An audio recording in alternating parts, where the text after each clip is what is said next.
Hey guys, in this video, we are going to show you how to delete and remove all likes on Instagram. If you want to delete and remove all likes on Instagram, here is how you can do it step by step. First, open the Instagram app on your mobile phone. Make sure you are already logged into your account. If you do not have an account yet, take a minute to create one so you can get started. Next, tap on your profile icon at the bottom right corner to go to your profile page.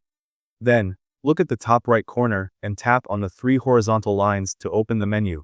This will take you to the settings and activity area.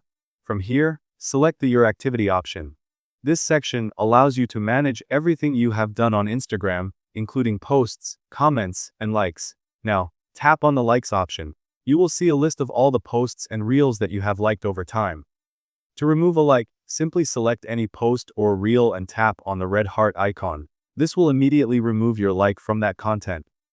If you want to remove multiple likes at once, tap on Select at the top of the screen. You can now mark a tick on all the posts and reels that you want to unlike. After selecting them, Instagram will remove all the likes you have marked in bulk. By following these steps, you can easily delete and remove all likes on Instagram, keeping your profile clean and giving you full control over your engagement history.